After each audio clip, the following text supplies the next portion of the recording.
Donc, ça fait plus d'un mois que j'ai sollicité Fred, qui avait participé à la première en tant que spectateur, j'ai sollicité pour qu'il puisse présenter ce qu'il propose depuis certaines années. Donc, il a fait la club, il le fait aussi sur la voie. Donc, je lui laisserai présenter ses thèmes de ce soir. Voilà, déjà, je voudrais remercier Jacques pour l'accueil et le du lycée à bord, ses éducateurs. Merci les jeunes ados, les jeunes du 13, du 11 et du 15 de votre participation, c'est sympa. Voilà, une trentaine d'enfants. Merci à vous. Donc, je vous souhaite une bonne intervention. Merci Alex. Moi, je tiens à remercier le comité départemental du Tarn et spécifiquement Alexandre Lagos qui, comme il a expliqué, a sollicité le club de la vente pour cette deuxième soirée technique. Merci à tous ceux et toutes celles qui ont fait le déplacement. Je sais que vous prenez du temps sur le temps de votre famille en fin de journée de travail. Parce que comme on dit, on est 90% de bénévoles. Merci à ceux qui regardent également grâce au comité au travers de la page Facebook. La soirée va être découpée en 3 parties. Première partie, très basique, très simple, comment on fonctionne ici à la Bord. Donc ça va être du classique, peut-être que certaines choses vous plairont, d'autres moins. Dans tous les cas, c'est juste notre manière de travailler cette année, et ensuite, c'est certainement pas la vérité. Notre sport évolue trop vite pour pouvoir dire que dans 1 an ou 2 ans, l'organisation que l'on a là, ce sera la même. Alors, vous vous rendez compte qu'on n'a pas affaire à un public de U9, U11, U13, hein. Il y a des U17, il y a des U15, il y a des U13, il y a des U11. Je ne voulais pas nous mettre en situation facile, parce que notre réalité sur les catégories U9, U11, U13, c'est qu'on est très nombreux. Voilà. Donc, premier thème, optimisation du temps d'entraînement. Première partie, comment on fait ici à la Bord. Deuxième partie, vous montrer quelques situations, quelques exercices spécifiques qui peut-être vous inspireront pour pouvoir les reprendre dans vos clubs. Et ensuite, dernière partie, former ou gagner. Voilà un petit peu le déroulé de la soirée. Des petites billes avant de commencer, avant de lancer les enfants sur leurs divers ateliers. Vous aurez un document écrit qui va être très détaillé, beaucoup plus que ce que je vais pouvoir vous dire ce soir, qui vous sera donné là, à la fin de la séance. N'hésitez pas, les entraîneurs, à venir le récupérer. Pour ceux qui ne sont pas présents, ce sera également mis en ligne sur le site du comité, vous pourrez le télécharger. Donc, la première chose pour optimiser le temps d'entraînement, c'est la planification et la préparation. Ça, c'est vital. Planification, préparation de votre saison, de vos cycles. Cycle, c'est entre les vacances scolaires, de votre semaine, de vos séances, de vos situations. Ça paraît simple, mais c'est extrêmement important de planifier les choses pour pouvoir ensuite s'adapter. Notre réalité, c'est une saison, c'est 36 semaines d'entraînement hors période de vacances scolaires. De la première semaine de septembre à la dernière semaine de juin. Ça, c'est notre réalité. Si vous avez un entraînement par semaine, de 1h30, ça fait 54 heures d'entraînement sur l'année. C'est important d'être conscient de ce dont on dispose. Un entraînement semaine, 54 heures d'entraînement sur l'année. 2 entraînements, vous êtes à 108 heures. Et 3 entraînements, vous êtes à 162 heures d'entraînement sur la saison. Donc évidemment, la richesse de notre sport, soit techniquement ou collectivement, c'est impossible d'essayer de tout apprendre aux enfants. C'est pas possible, il faut faire des choix. Il est nécessaire de faire des choix. Donc après votre réalité, je ne sais pas si c'est un entraînement, 2 ou 3, mais c'est bien d'avoir cette donnée, d'autant plus qu'il est prouvé que pour maîtriser parfaitement un geste technique, ça nécessite 10 000 heures de travail. Donc nous, entraîneurs, on est là que de passage, et on va forcément devoir passer le relais à quelqu'un d'autre pour former les enfants correctement. On fait des choix. Nous, à la Bord, on a décidé de regrouper des catégories. U9, U11, U13, les filles et les garçons s'entraînent ensemble. C'est un choix qu'on a fait. Ça, c'est l'avantage, ça, c'est l'inconvénient. Mais on a fait ce choix-là. En U15, les équipes 1 et 2 s'entraînent ensemble. Au-delà du sportif, il y a l'humain. Il ne faut jamais oublier l'humain. Ne pas construire de mur entre les équipes, ne pas construire de mur entre les différences de niveau. Ça, c'est quelque chose qui, pour moi, est extrêmement important. Et grâce à cette organisation, depuis cette saison, de U11 jusqu'à U17, on est en mesure d'offrir et de proposer aux enfants à la Bord 3 entraînements par semaine. De U11 jusqu'à U17. On a mis en place un centre de perfectionnement le dimanche matin, pour les U17. Voilà, alors très important, en 9 et 11 du 13, j'y reviens parce que c'est l'âge d'or des acquisitions motrices. Si le travail n'est pas fait, en 9 et 11 du 13, ça va être très compliqué de rattraper les erreurs commises en 9 et 11 du 13. Il faut absolument mettre toutes les compétences des personnes qui sont dans vos clubs sur ces catégories-là. Alors c'est sûr, c'est parce qu'ils brillent le plus, mais si on veut briller plus tard, c'est vital. Je dis bien c'est vital pour le basket des clubs, pour le basket départemental, le basket régional. Les compétences, l'expérience, il faut les mettre sur ces catégories 9 et 11 du 13. Parce que si le travail est fait, derrière c'est beaucoup plus facile. Donc on travaille par cycle, on travaille par atelier. Les cycles, c'est encore une fois entre les vacances scolaires. On fait entre 6 et 8 ateliers. Donc ce soir, vous verrez un atelier sur le tir de finition, des parfois des tirs de finition. Atelier catch and shoot, tir après passe. Là-bas, on est sur gestuelle de tir. Et ici, on sera sur gestuelle de passe. On a fait ce choix. Ces 4 ateliers à vous présenter ce soir. Et au milieu, on est sur les trucs collectifs. 2 contre 1, 3 contre 2, et évidemment, de temps en temps, match. Ça, c'est vraiment notre organisation.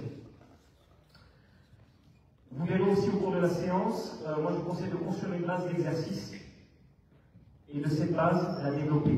Des situations simples et on la développe. Moi j'ai eu un passage où je me sentais obligé, pour être un bon entraîneur, de créer 5 ou 6 nouvelles situations à tous les entraînements. Au final, on passe plus de temps à expliquer le nouvel exercice, de nouvelles situations, que d'entraîner les enfants. Ça, c'est une vraie évolution, en tout cas pour moi. Moi, j'appelle ça les exercices légaux. C'est-à-dire qu'on part d'une base simple, vous allez voir, on va additionner les compétences, on va additionner les difficultés, sans déstructurer l'exercice. Moi, quelque chose qui m'a marqué lorsque j'ai vécu aux États-Unis, c'est culturel là-bas. Pour gagner du temps sur votre entraînement, n'hésitez pas à nommer vos exercices. C'est tout bête, mais ça fait gagner du temps. Argentina passing drill, Philadelphia shooting drill. N'hésitez pas à donner des noms à vos exercices, ça va tilter tout de suite. Les mots images chez les enfants sont très importants. Les mots images sont très importants. Nommez vos exercices, vous allez voir que vous allez gagner du temps. Pareil, à l'intérieur de vos séances, je vous conseille, si vous faites des nouvelles situations, des nouveaux exercices, faites-le en début de séance et en début de semaine. Si vous vous plantez, vous avez du temps pour vous rattraper. D'accord ? Et se concentrer sur le plus important. Moi, je sais qu'au départ, j'avais beaucoup de mal à me concentrer sur le plus important parce que je voyais tous les défauts et je voulais tout corriger en même temps. C'est pas possible. Il faut avoir une idée claire de ce qu'on veut travailler aujourd'hui, maintenant, sur quelle situation, pour ensuite aborder d'autres points, d'autres sujets. On essaie aussi, nous, d'emmener les enfants vers l'autonomie. D'accord ? Un autre petit conseil, c'est donner des objectifs à l'intérieur d'un temps défini. Ça, c'est très important. Plutôt que de dire premier joueur à 20 paniers marqués, première équipe à 6 stops défensifs, fixer des objectifs à l'intérieur d'un temps défini. Voilà, on va faire cette situation de tir pendant 3 minutes et à la fin on verra qui en a marqué le plus. On va jouer, on va faire une opposition pendant 10 minutes et à la fin on verra quelle équipe aura fait le plus de stops défensifs. Et si vous faites ça, vous contrôlez le déroulé de votre séance. Moi, avec les seniors garçons du BABS, quand j'étais au BABS, j'ai fondu des plombs parce que, par exemple, sur des situations que j'imaginais prendre 5-10 minutes, ça me prenait 35 minutes. J'étais pas joyeux. C'était ma faute. C'était ma responsabilité. Donc ça, c'est un petit truc qui peut être intéressant pour vous. Les rituels sont très importants. Nous, à la base, on commence les séances autour du rang central, on les finit également autour du rang central. On a 5 règles et 5 principes. Nos règles, c'est quand tu viens à l'entraînement, c'est baskets, chaussettes, shorts de sport, t-shirt de sport, bouteille d'eau. Très simple. Je ne suis pas fan des règles. Donc c'est très simple. 5 choses à apporter avec soi et 5 principes. Les principes sont les suivants. Se respecter, ça commence par dire bonjour quand on rentre dans la salle, dire au revoir aux entraîneurs quand on part. Ça paraît simple, ça nous a pris un trimestre pour arriver à ça. Quand l'entraîneur parle, ballon au sol, il ne faut pas vous imaginer le gain de temps, le gain d'énergie et de voix que vous allez gagner juste avec cette consigne simple. L'entraîneur parle, ballon au sol. Je regarde, j'écoute, je me tais. C'est tout. Ça, c'est la base de nos règles et de nos principes. Alors, un autre petit conseil pour ceux qui ont très peu d'entraînement, essayez d'appréhender l'échauffement de vos matchs comme une nouvelle situation d'entraînement. Sortez de la pseudo-pression de match et voyez le temps d'échauffement, les 30 minutes ou les 45 minutes que vous avez avant votre match, c'est l'opportunité d'avoir un autre moment d'entraînement. Ça, c'est aussi intéressant quand on a peu d'entraînement. Le temps de parole, évidemment, quand on a un entraînement qui dure 1h30, c'est pas 1h30 de conférence. Les enfants, ils sont là pour jouer. Ils sont sont pas là pour vous écouter parler à vous ce soir. Vous l'avez compris, c'est un peu différent de ce qu'on fait d'habitude. Nous, nos entraînements sont extrêmement rythmés. Tout est timé. C'est très très rythmé. C'est de faire en sorte qu'il y ait le moins de temps mort possible. Et le dernier point, et ça c'est beaucoup plus dur à construire, c'est avoir un projet sportif commun et les plus petits aux plus grands. Une identité sportive. Voilà. Je pense que sur ces aspects-là, c'est la base. Encore une fois, vous aurez un document qui sera beaucoup plus détaillé. Mais les choses simples sont bien souvent les plus efficaces. Et j'ai remarqué que quand on donne des idées ou des choses simples, les gens y apportent malheureusement peu d'importance. Ils ont l'impression que pour que ce soit efficace, il faut que ce soit compliqué. Que ça sonne compliqué. C'est pas ça. C'est pas ça du tout. Moi, j'ai eu la chance de goûter au haut niveau et au très haut niveau. J'ai eu la chance de travailler avec des entraîneurs et de rencontrer, de travailler avec des entraîneurs du Real Madrid, des entraîneurs de Baskonia. J'ai eu la chance de rencontrer Zeko Vagovic et d'échanger avec lui, pareil pour Ettore Messina, Dimitri Sitoudis, Xavi Pascual, Nicolas Sarmenses. Ils ont une connaissance infinie, une connaissance extraordinaire. Ils sont capables de sortir la disquette, le fichier, avec le mot, la phrase précise, pour faire comprendre la consigne à un enfant de 5 ans. C'est extraordinaire quand on a la chance et l'opportunité d'échanger avec ces personnes-là. Voilà, du coup, j'ai pas mal parlé pour l'intro. On va lancer les situations et les ateliers.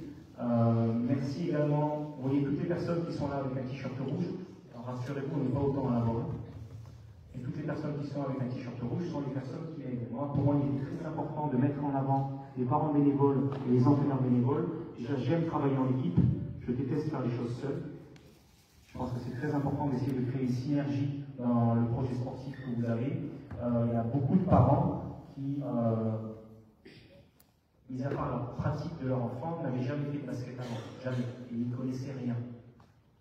Donc former les enfants, j'y reviendrai après, c'est aussi former les parents, former les entraîneurs. Très important. Donc toutes les personnes qui sont là sont ici ce soir pour assister, pour aider. On va donc pouvoir mettre les enfants en place et en situation.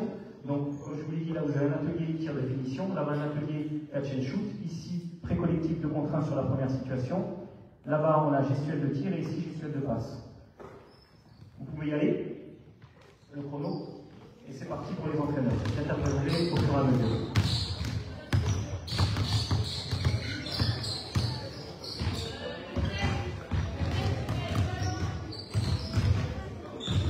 L'idée, c'est vraiment de vous montrer ce que l'on fait ici à la bord.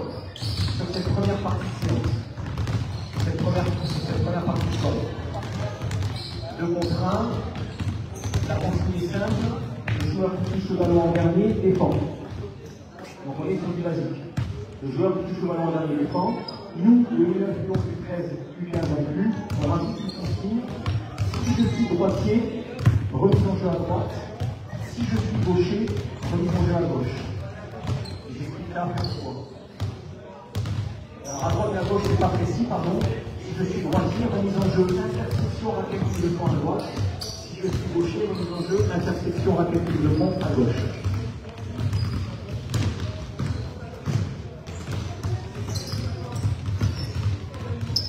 Sur ces premières 7 minutes, je vous laisse vous regarder un petit peu ce que vous avez envie de regarder. Je vous laisse regarder un petit peu l'organisation collective. Et ensuite, je vous donnerai quelques infos complémentaires à la fin de ces 7 minutes.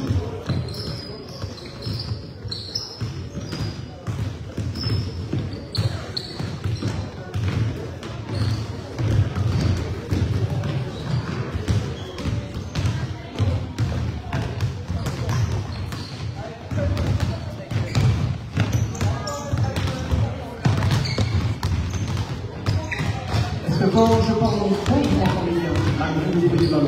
Oui? C'est bon pour tout le monde? Super. Allez, je vais vous montrer maintenant ce que j'appelle cette une situation. Là, on est sur départ croisé, tir de finition.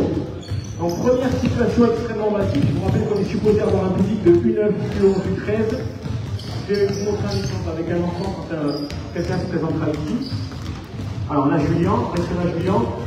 Donc, première situation, techniquement, appui largeur des épaules, fléchi, ballon à droite dans la poche, les yeux sur le cercle, la main sur le ballon, c'est les doigts vers le cercle, et le coude au-dessus du ballon.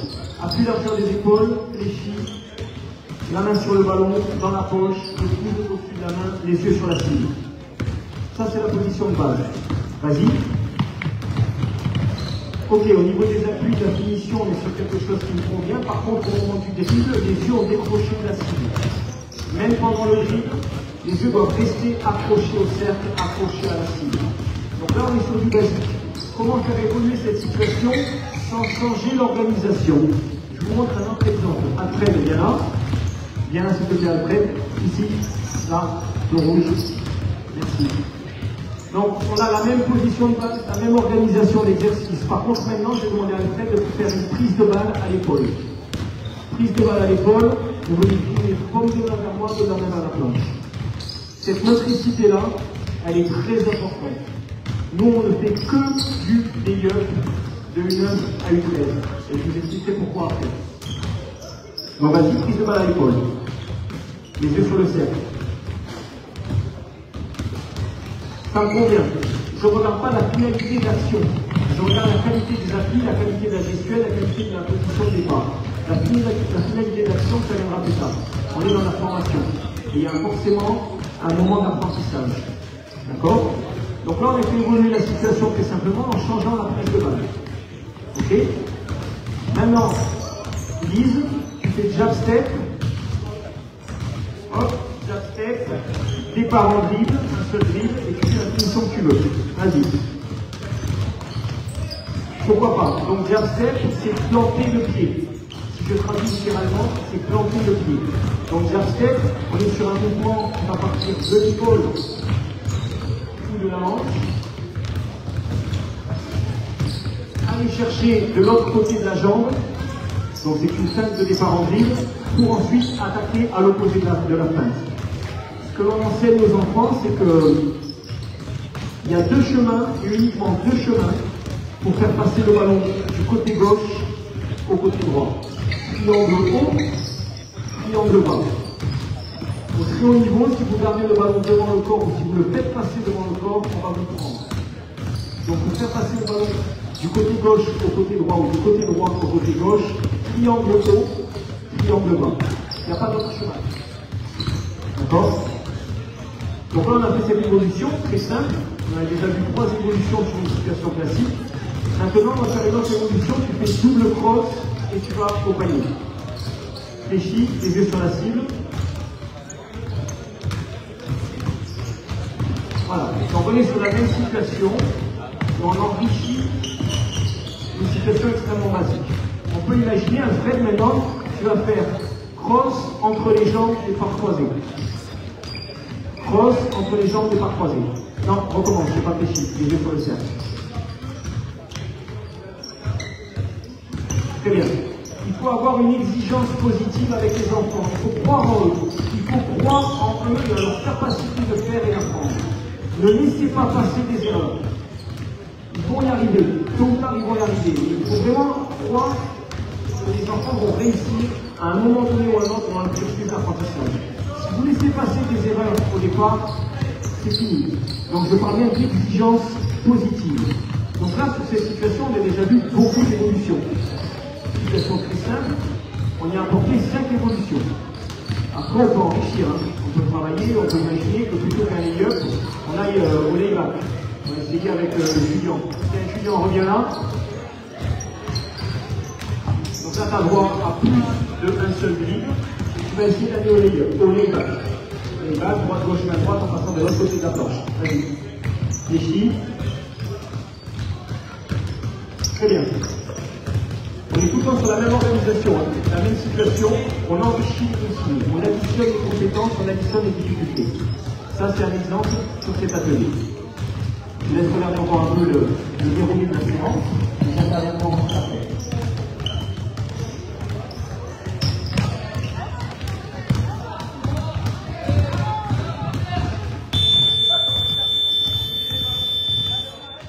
Les coachs restent 2 fois d'affilée sur leurs ateliers et les enfants ont cette rotation 1, 2, 3, hop, on va au fond, 1, 2, 3, on va au fond. Alors les pièces, évidemment, ne s'entraînent pas de la même manière, donc ils ne sont pas habitués avec cette organisation collective. Les UNEF, ils savent que quand ils sont ici, ils viennent au milieu, quand ils sont ici, ils vont au fond, quand ils sont au fond, ils reviennent là-bas dans les ateliers. Donc même l'organisation, le déroulé de votre séance, si vous le pensez, si vous le réfléchissez, vous allez gagner énormément de temps. Les coachs restent 2 fois sur leur atelier, vous réfléchissez l'atelier, et ensuite, on va les laisser toute une séance sur le même atelier parce que c'est quand même pénible. Tous les 2 ateliers, ils changent.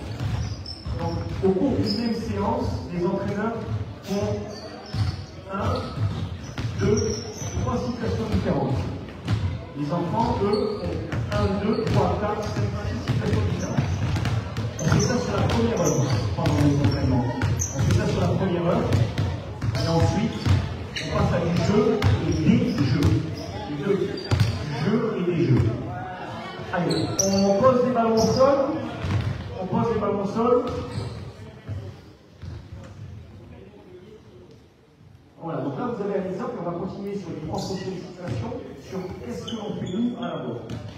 On a ritualisé les débuts d'entraînement, on a ritualisé les plans d'entraînement, on a une organisation collective qui revient régulièrement à chaque séance. Attends, Max, s'il te plaît, pardon, ballon au sol, Tristan. Donc ça c'est important, les rituels, si vous regardez toutes les équipes de très haut niveau, toutes les équipes qui gagnent, il y a un rituel. On en parlait avec Alexandre Lacoste, c'est extrêmement important, aussi simple soit-il, les rituels sont très importants, que ce soit dans les sports collectifs ou dans les sports individuels. Donc nous, voilà, notre entraînement, on sait comment il commence, on sait comment il termine. Le déroulé de l'entraînement, le déroulé de la séance, c'est quelque chose que l'on maîtrise. Voilà, les enfants font 2 boucles, 1, 2, 3, 1, 2, 3, ça leur permet de faire 1, 2, 3, 4 ateliers techniques sur la séance, et à minima 2 séances de collectif ou pré-collectif au milieu. Ça c'est pour la première heure. Sur la dernière heure, on est sur du 1 contre 1, on est sur des matchs, on est sur quelque chose de plus dynamique, on va dire. Non pas que là ils s'ennuient, parce qu'ils sont actifs non-stop sur toutes les secondes de l'entraînement. Je vais montrer une évolution possible ici au niveau des tirs de finition. Là les ballons, vous les enlevez, vous les ramenez vite les garçons, pas toi Tony, les garçons. Donc maintenant ici on est sur du catch and shoot. Tir après passe. Et pareil ici il y a une évolution très simple en fonction des niveaux. D'accord? Donc première situation, et on l'a fait avec les U7 pour la première fois tout à l'heure, parce qu'il y a des U7 qui sont venus s'entraîner avec les U9. Première situation sur le catch and shoot, pour les petits, pour leur apprendre, je vais aller mettre le pied gauche dans la direction où je vais. Là, je vais aller vers la gauche. Parce que la dissociation des membres chez les petits, c'est pas forcément évident, côté gauche, côté droit. Donc là, la première situation, c'est j'ai mon pied gauche devant, d'accord, parce que je vais vers la gauche, c'est la direction, et je vais juste faire une autopasse droite-gauche. Ça, c'est la situation de base. C'est très simple, hein. Là, je vais aller vers la droite, donc pied droit devant, hop, gauche-droite. On est pour le moment sur des situations basiques. Encore une fois, ça c'est pour un public du 9, du 11, du 13. Ceci étant dit, je pense que des U15 ou des U17 peuvent tout à fait travailler là-dessus. Donc, Milo nous montre cette première situation et je vais vous montrer l'évolution possible sur du catch and shoot. Ben, il faut que tu shootes parce que sinon ça ne va pas marcher. Donc là, la position de base, elle n'est pas bonne. Les jambes tendues, alors que normalement, d'accord, il devrait être ici. Il y a Derrick White qui va juste faire ça. Derrick White, joueur NBA, il est là, il reste en bas pour ensuite exploser vers le haut. Le haut niveau, c'est gagner du temps. Gagner du temps. Si je fais 1, 2, 3, 4, c'est trop. Il faut que je gomme un temps. Donc je fléchis. 1, 2, 3.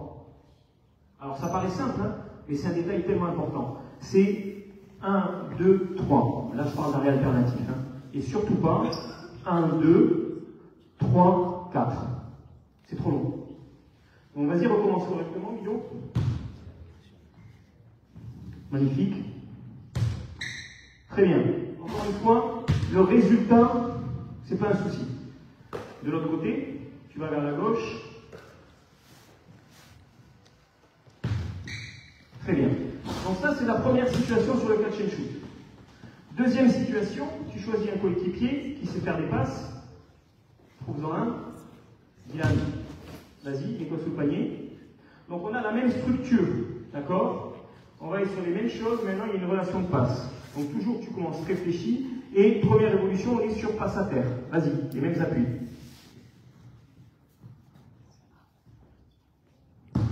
Voilà, passe à terre. Une influence du 13, déjà la relation de passe, elle n'est pas toujours facile. Continuez.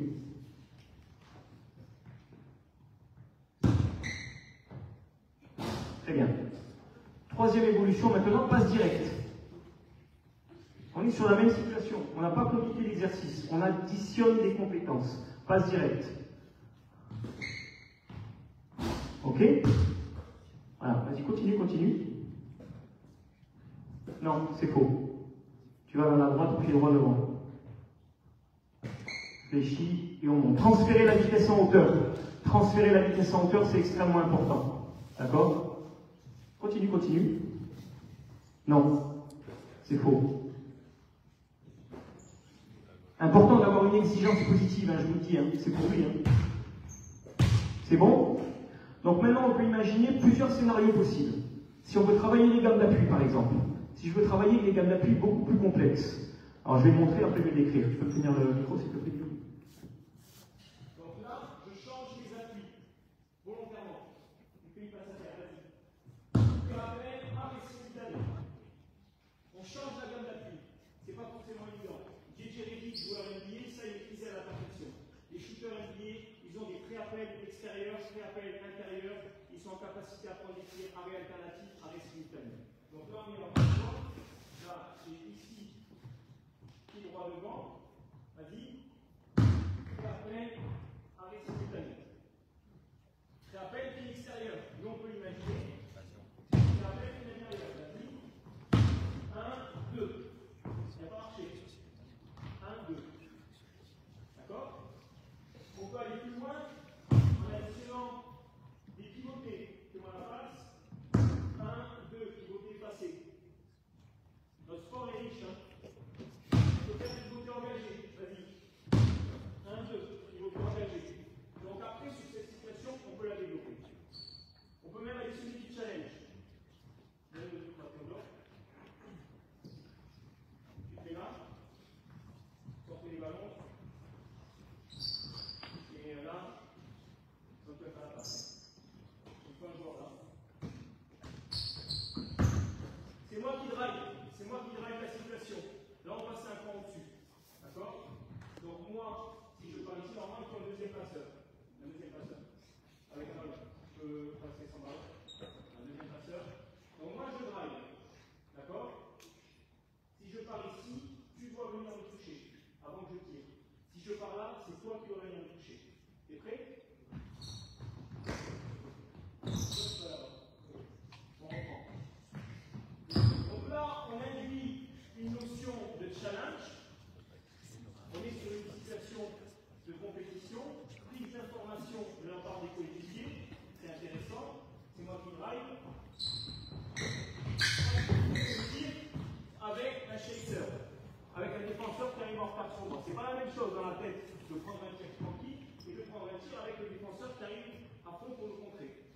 On est sur la même situation. Ok? On peut imaginer un troisième passeur. Tu fais la passe apparaît. Non, tu feras la passe apparaît. C'est moi que tu m'as expliqué. Toi tu fais la passe, toi tu fais la passe à Milo. Peu importe où ils iront. Le premier qui marque, ou le premier qui libère le ballon, ça va être une tête à passe. C'est moi qui choisis. Si je vais là, tu vas où? Oui. Si je vais là, tu vas où? Ah non. Oui. Prêt? Voilà. Donc là, sur cette situation, on a fait plusieurs évolutions sans changer le contenu de l'exercice. Alors, j'ai évolué très vite. Hein. On ne va pas sur cette situation de fin là. Demain, avec les 9 et les 11. Hein. On sera d'accord. Hein. Et c'est juste de nous donner des idées pour comment faire évoluer les situations. On est bon? Le chrono. Désolé. J'espère que ceux qui sont devant l'écran ont entendu quand même ce que je donnais comme consigne. On est parti sur la deuxième situation. Allez-y. Ça, tu peux, pareil, on peut le laisser pour le mettre sur le site. On va vous inviter d'avoir Facebook pour être un... Nous, t'avais vu là 15.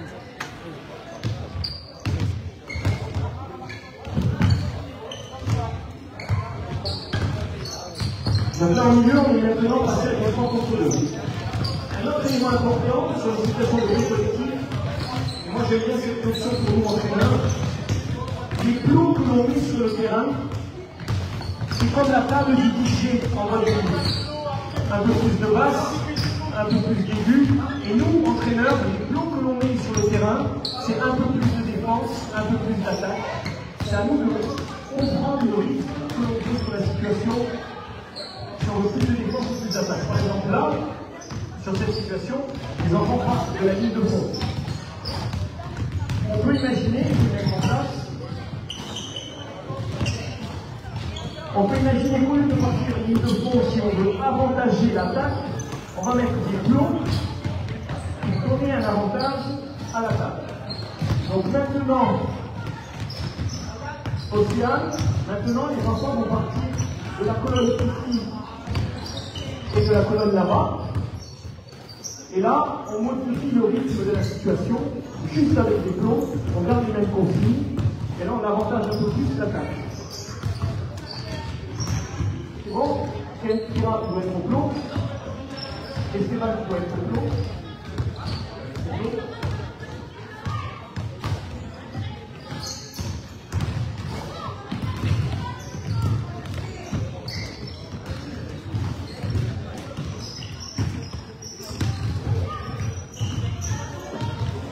Ici, si j'ai envie de vraiment avantager l'équipe et l'attaque, hop, je vais mettre les plots ici. Clémence, regarde, maintenant les joueurs partent des plots rouges. Allez, là, je joue avec l'attaque, je joue avec la défense, juste en modifiant la position des plots. Sans modifier les consignes. Je donne un avantage à mon équipe, j'amplifie l'attaque, j'amplifie la défense, par exemple.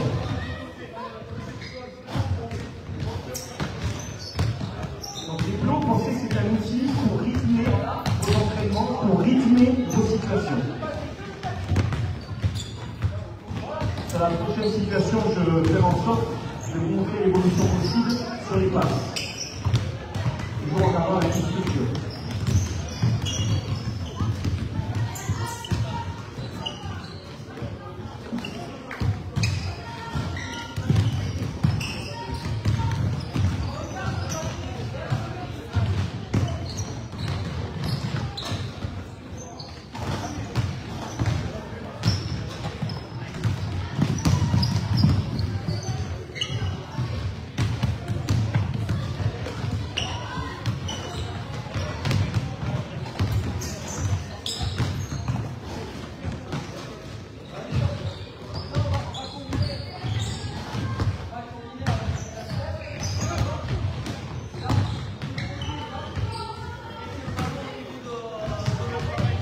Sur le 2 contre 1, 3 contre 2, on peut aussi introduire une notion de temps.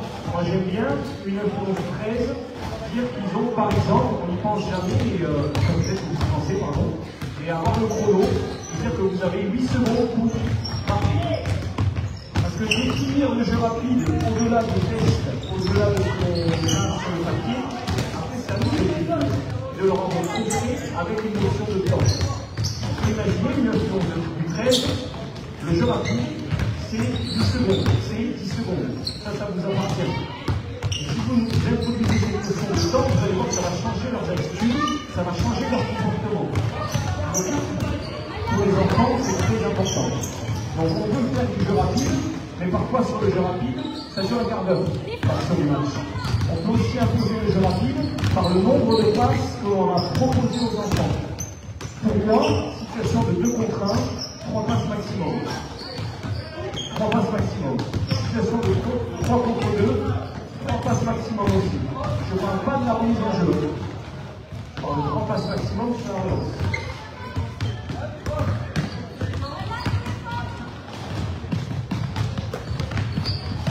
Alors un autre élément extrêmement important que vous pouvez voir ce soir, on a des 17 régions, on a des 15 régions et interdéparts.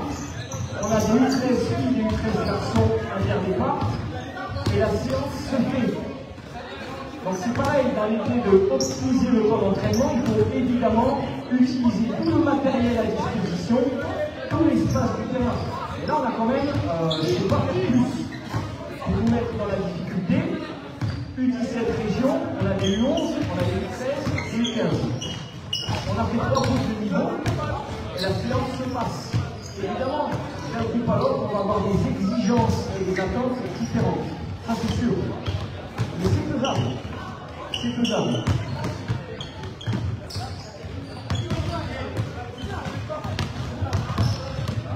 C'est faisable quand vous avez l'aide des bénévoles et des parents. Et je vais revenir juste après cette situation. Parce que je suis sûr que vous me dites, ouais, mais il est bien gentil, mais nous, en club, on n'a pas autant de personnes. Alors je vous rassure, nous en club, on n'a pas autant de personnes en même temps non plus.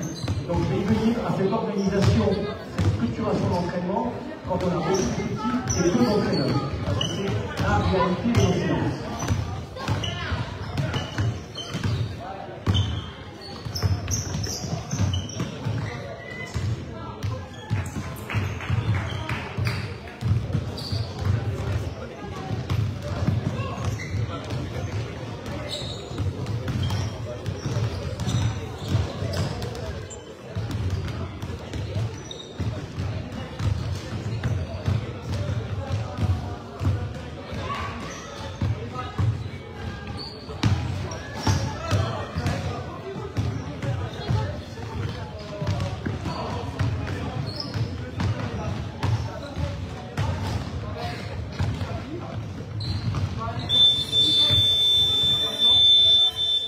Allez, vous allez voir et ensuite vous ferez les rotations. On a les mêmes rotations.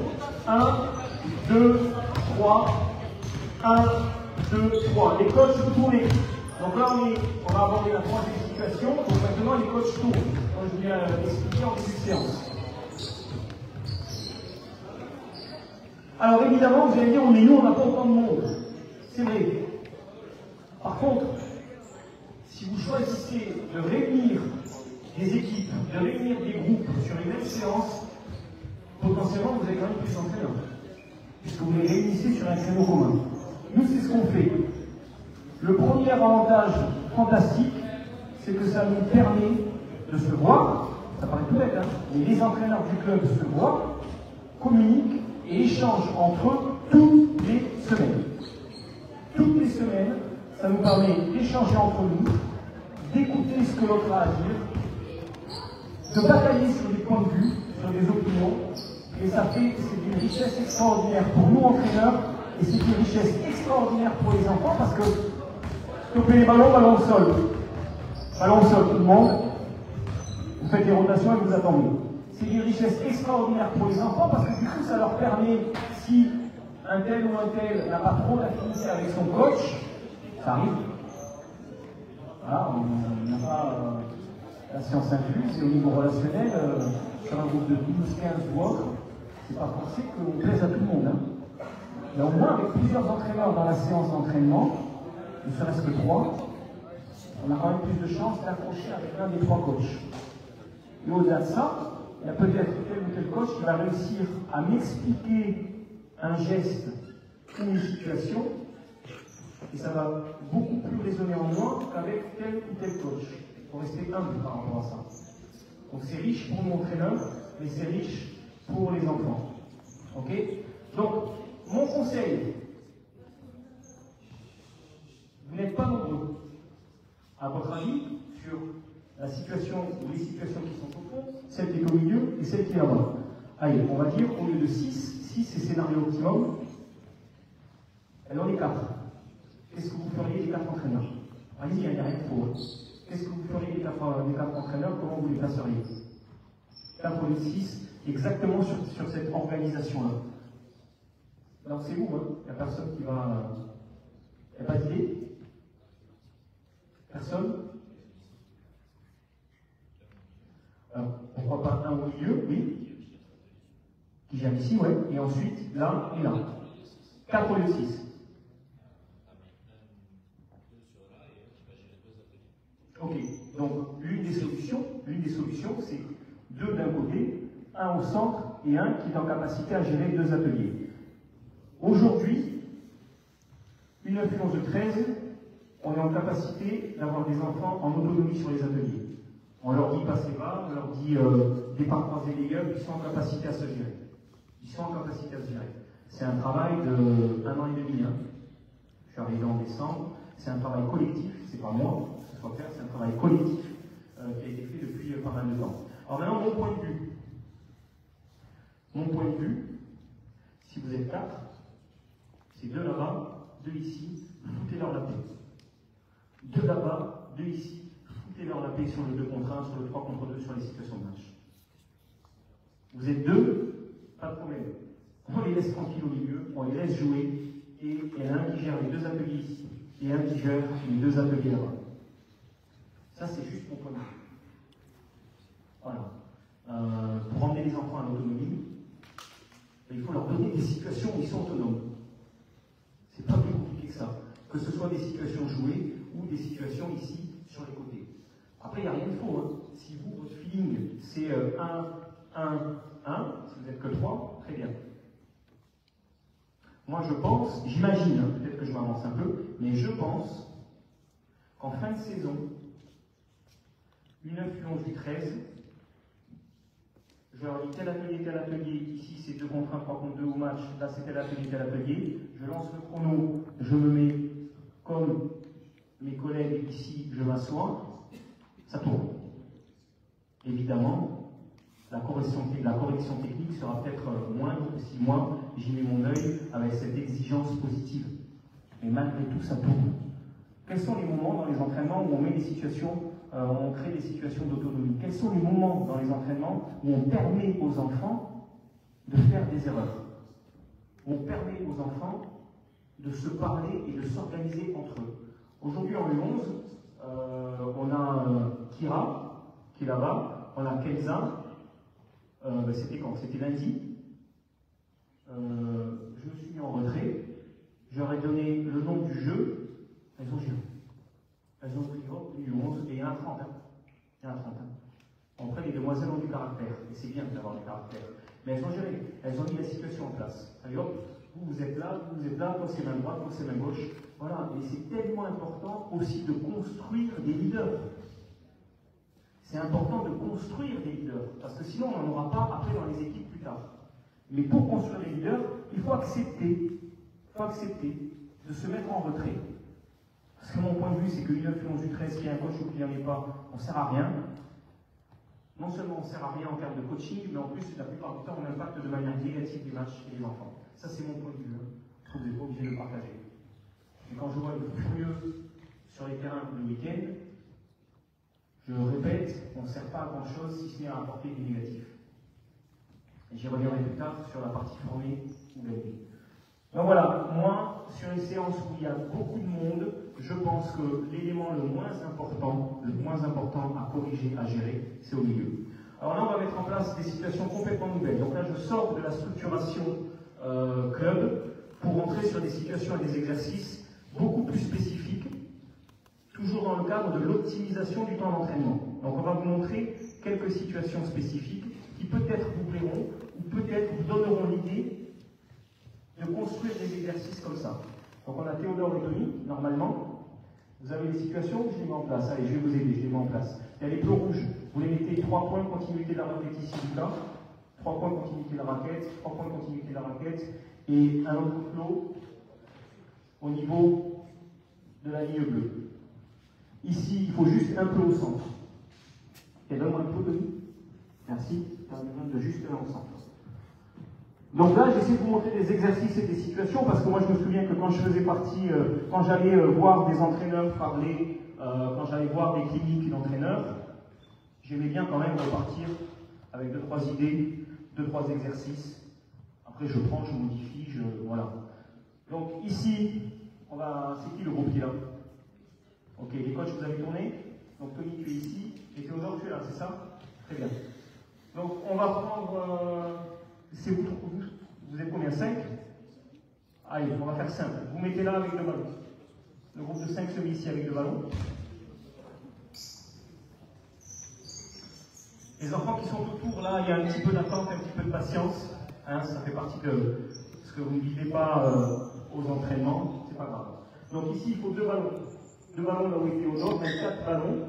D'accord? Les ballons sont là-bas. Il faut des joueurs ici et là, et des joueurs sans ballon ici à 45 degrés. Donc je vais vous montrer 2 situations. J'ai des idées, hein. Après vous prenez, vous ne prenez pas. Alors évidemment, je n'en ai pas parlé, sur l'entraînement, le même temps de travail, côté gauche, côté droit. Ça, je pense que c'est la base, tout le monde, le même temps de travail, côté gauche, côté droit. Lucas est derrière, Timéo. On est à peu près 300 licenciés, j'ai encore du mal à retenir les prénoms de tout le monde. C'est bon? Vous l'avez? 1, 2, 3. Qui est au robot? Allez-y.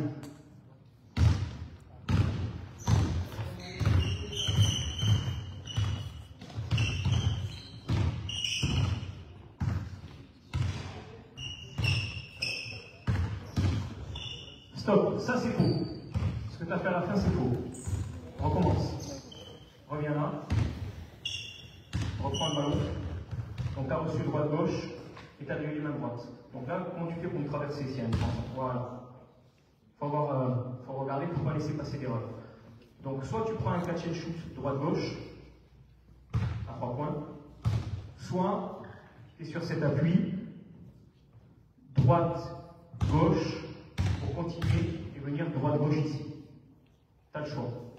Par contre, ce que tu as fait tout à l'heure en vivant main droite, alors que la défense, dans 90% des cas, est ici, tu ne peux pas le traverser et tu exposes le ballon au défenseur. Recommencez les mêmes vues. Donc là, moi, ce qui me plaît sur cette situation, après, vous pouvez amplifier et spécifier ce que vous voulez travailler. On a du dribble. Dribble avec 2 ballons. Donc, dribble, dextérité. Allez-y, allez-y, allez-y. Dribble. On a du timing et du spacing, de l'agressivité vers le cercle, d'accord? Une relation à 2 dans la passe, et techniquement après vous pouvez choisir ce que vous allez regarder ou pas. Là on travaille beaucoup de choses sur une seule situation. Encore une fois, du dribble, passe dans le dribble.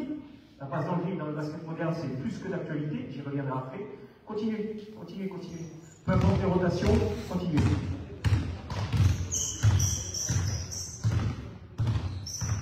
Voilà. Là, on a un joueur qui n'est pas à l'aise avec sa main gauche, donc il fait la passe main droite. C'est pas grave, parce qu'il est en train de travailler quand même sa main gauche sur le dribble.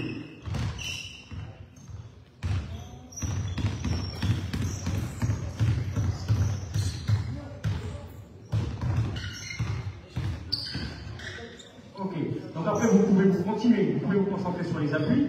Au niveau des appuis, quand le joueur qui est de ce côté vient attaquer ici, ça va être gauche-droite, jump shoot. S'il prend un catch and shoot à 3 points, on est sur droite-gauche, jump shoot, ou bien droite-gauche dans le dribble. Je dis bien gauche dans le dribble parce que l'une des problématiques, c'est pas une critique, hein, et l'une des grandes problématiques que l'on a dans le basket français à tous les niveaux, et je ne sais pas pourquoi, c'est culturel, les arbitres ne sont pas en capacité à interpréter correctement un départ direct. Je ne sais pas pourquoi. Vous regardez tout niveau, jusqu'au pro, si un joueur fait un départ direct, marché, il n'a pas marché. C'est un départ direct. C'est aussi simple que ça. Mais pourquoi on n'est pas en capacité à l'interpréter correctement? Je ne sais pas. En Espagne, le départ direct, c'est culturel. Aux États-Unis, c'est culturel. Nous, en France, le corps arbitral a énormément de mal à lire correctement une situation de départ direct. Donc là, continuez, les garçons. Là, voilà, on travaille le dribble. On travaille potentiellement, si on veut, le démarquage. La qualité des passes dans le dribble. Les appuis du tir. Sur cette situation, on peut imaginer que le joueur va finir au panier. On travaille le shoot à 3 points. On peut imaginer qu'au lieu de tirer à 3 points, il reçoit le ballon, il attaque le cercle. Pour un autre tir à mi-distance ou un tir de finition. Voilà. Spacing, timing, dribble, passe. Voilà, là le timing n'est pas bon. Là il y a portée de balle. Donc il y a beaucoup de choses qu'on peut travailler là-dessus. Comme je vous disais tout à l'heure, maintenant ça va être à vous sur une situation riche comme celle-là, de choisir ce que vous allez corriger et travailler. On va voir une autre situation ici. D'accord? C'est bon, vous pouvez stopper, Vincent. Allez, tu avances à 3 points. Tu dribbles. 10 cut. Ouais, faut que tu aies le plot entre les appuis. Voilà, départ croisé main droite, tu attaques le panier. Après ta passe, attaque ligne de fond. Ok. Le rebond. Vous avez les rotations, les gars? Comme ça. Comme ça. Comme ça. Donc là, moi, cette situation m'intéresse beaucoup pour le travail d'appui. Continuez, continuez. C'est très riche.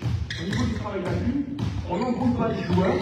Parce qu'au final, si vous regardez bien, la réception, après le beacon, après le démarquage en V, la réception, on est sur droite-gauche, d'accord? Réception de balle ici, droite-gauche. J'attaque le panier, droite-gauche à nouveau. Et là-bas, comme j'attaque ligne de fond, les appuis vont être à nouveau droite-gauche. Donc on a cette répétition d'appui qui est très intéressante sur 3 situations différentes. Droite-gauche à la réception, droite-gauche sur le tir de finition et droite-gauche sur le jump shoot. On continue déjà. Donc là, vous pouvez prioriser l'aspect appui. Vous pouvez aussi vous concentrer sur la qualité des passes. Je n'ai pas donné de consigne sur les passes dans le dribble, mais on peut imaginer que ce soit des passes directes au lieu des passes à terre. On peut faire évoluer la situation. D'accord? On peut aussi dire que maintenant, le joueur qui va au panier, pour rester sur la gamme d'appui, va faire 2 dribbles. Donc le joueur qui va au panier va faire 2 dribbles pour s'arrêter droite-gauche, power shoot. Power shoot, appui, bassin, épaule, parallèle à la planche, il faut faire ce travail de poignet ici. D'accord? Donc on a les mêmes appuis. Allez-y, power shoot, 2 dribbles. Droite-gauche, droite-gauche, droite-gauche, ça va.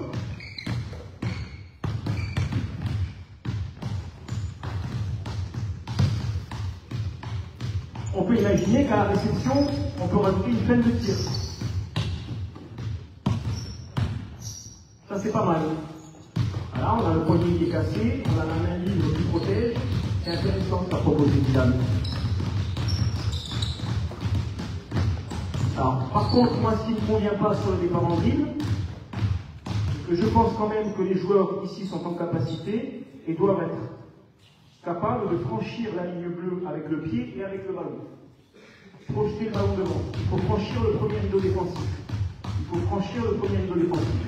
Donc là, maintenant, les garçons, on garde tout, mais plus de vitesse et plus d'amplitude sur votre départ. Le pied et le ballon doivent franchir la ligne bleue. Allez-y.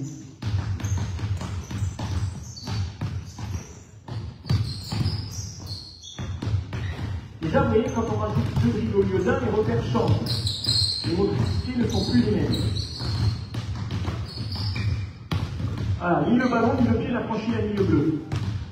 Ni l'un ni l'autre. Ni l'un ni l'autre, bien au contraire.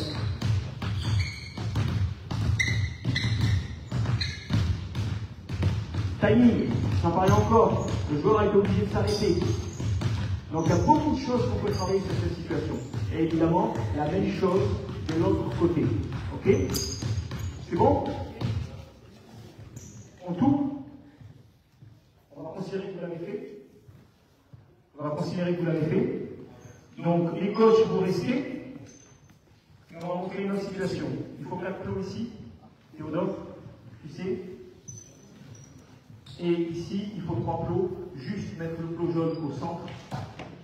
Là. Et les plots rouges, là. Donc, je vous montre 2 autres situations. Alors moi, les 2 situations qui arrivent m'intéressent beaucoup. Allez, on va changer pour que ce ne soit pas toujours les mêmes qui soient actifs et les autres inactifs. Le groupe ici, hop, vous allez là-bas. Les rouges et bleus, vous venez sur le terrain. Ceux qui sont tout au fond là-bas, vous allez au fond.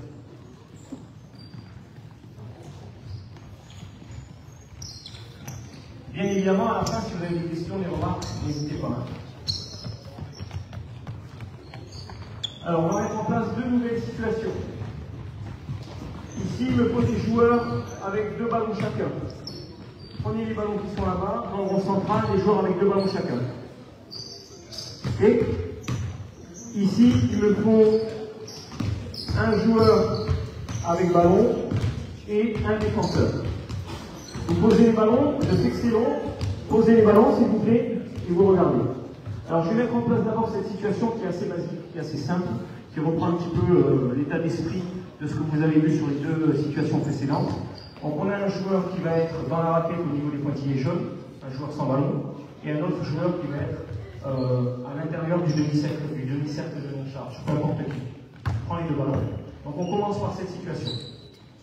Toujours l'objectif, c'est dissociation des membres avec les deux ballons et travailler les deux côtés. Okay. Donc là, tu vas arriver au niveau du flot. Toi, tu as juste à faire un appel de balle. Tu vas à gauche ou à droite, mais tu fais un appel de balle en bas ou en haut. Tu fais la passe là où il te la demande. Ok. Et là, tu dois attaquer l'un des deux plots rouges pour faire un jump shoot. Celui que tu veux, côté ballon ou opposé. Là, on est sur un travail technique, un travail de prise d'information. Je vais y venir après. Je vais vous décrire le truc. Vas-y, où tu veux. Ok. Tu prends le rebond. Et ah non, pas toi. Tu prends pas le rebond. Là, tu fais le tour. Et tu vas prendre un autre jump shoot. Très bien. Rotation. Attaque, passeur, rebondeur. Attaque, passeur, rebondeur. Ça, c'est les rotations. Attaque, passeur, rebondeur. Toi, tu es du passeur, tu vas où? Rebondeur, c'est là. C'est dans la raquette, rebondeur. Toi, tu étais en attaque, tu vas où? Tu vas passeur. Non, tu vas passeur. 1, 2, 3. Alors, et là, c'est la première fois que tu vois ça, donc forcément, c'est pas la faute. Hein. Pédagogiquement, d'ailleurs, à propos de ça, quand un enfant sur votre groupe ne comprend pas la situation, j'estime que c'est sa responsabilité. Quand il y en a deux, c'est votre faute. C'est vous qui n'avez pas bien expliqué. Un, c'est sa responsabilité. À partir de deux, c'est vous qui n'avez pas bien expliqué. En tout cas, c'est comme ça que je vois les choses. Vas-y.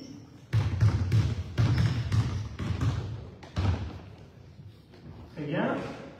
Non, il y a un plot. Voilà, c'est pour pouvoir découvrir la salle. Très bien. Donc là, on est sur du tir après dribble et du tir après passe. Il y a une relation de passe entre les deux coéquipiers. Il peut y avoir, qu'on va instaurer maintenant, un travail pour le rebondeur. Le rebondeur, maintenant, va se mettre à chaque fois à l'opposé du shooter. Bon, je suppose que vous êtes au courant que 70% des tirs loupés vont à l'opposé du shooter. Autre stat très intéressante, sur le placement et le combat au sol, 80% des rebonds sont pris sous le niveau du cercle. 80% des rebonds sont pris sous le niveau du cercle. Toujours sur les rebonds, il faut savoir que le deuxième pourcentage de réussite à 3 points le plus élevé, c'est les tirs à 3 points pris après rebond offensif. C'est le deuxième pourcentage de tirs à 3 points le plus élevé. La raison est simple, il y en a deux. Premièrement, la défense en général n'est pas placée après un rebond. Et autre paramètre important, la passe va arriver de face. Si je suis shooter à 3 points, la passe va arriver de face, et les passes qui arrivent de face augmentent le pourcentage de réussite des shooters à 3 points. Les pourcentages de réussite à 3 points quand la passe arrive latéralement chutent instantanément. C'est pour ça que c'est intéressant d'aller au rebond offensif.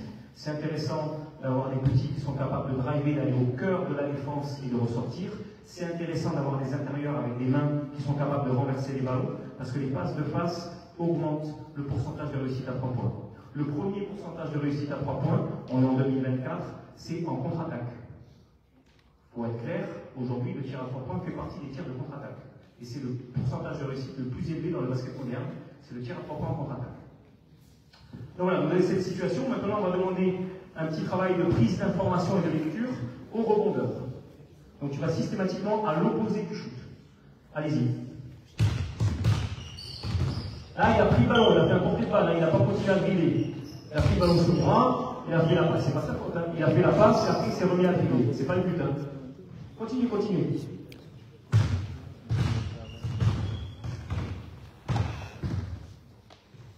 Très bien.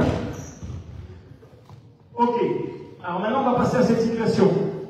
Vous pouvez relancer les ateliers. Vous pouvez relancer les ateliers. Allez-y. Ouais. Relancez les ateliers sur les côtés, sur les lignes de fond, pardon. Qu'est-ce qui est au fond alors? Qui est au milieu? Et comment c'est le tir? Bon, vous allez continuer là-bas. Et ici, on a mat et ligne. Cette situation que je vais vous montrer maintenant, pour moi, elle est très intéressante. Bien plus que les précédentes. Donc là, on va demander au joueur qui est en attaque, il est fléchi, il est déjà en situation de dribble. D'accord? Ce joueur ne peut se déplacer que en jeu défensif. Et il est libre d'aller toucher le plot jaune à gauche ou à droite. Toi, tu dois prendre l'information et tu dois attaquer à l'opposé du défenseur. Déjà, tu es en double. Fléchi, quand tu veux. Enchaînez. Attaque, défense, sortie. Attaque, défense, sortie. attaque les changements sur les deux pieds sur les 3 points.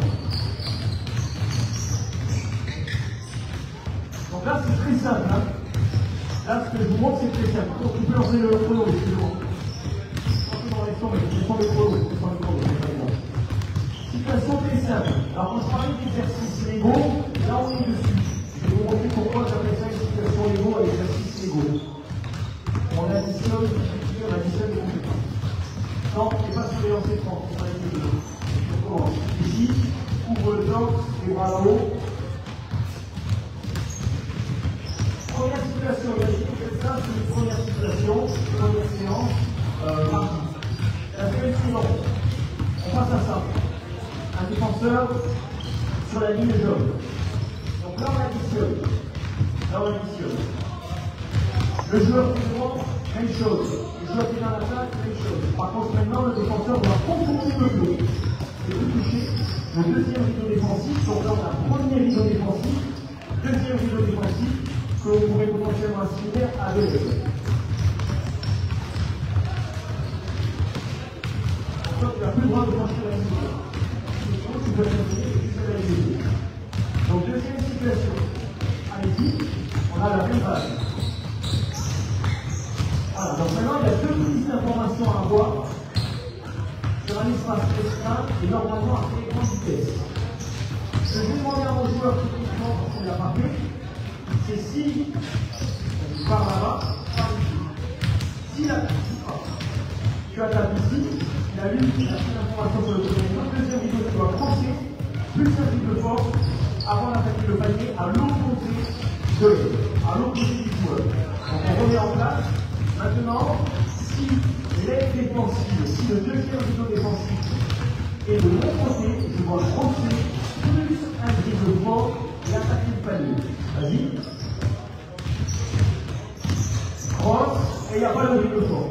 Parce qu'on parle rarement du changement de rythme dans le rythme. C'est extrêmement important au niveau d'être capable de changer de rythme dans le rythme. Si tu vis dans un espace restreint. Il faut qu'il y ait cross plus de force pour attaquer le panier à l'opposé. Ryan, on a dit que tu t'arrêtes à la ligne bleue.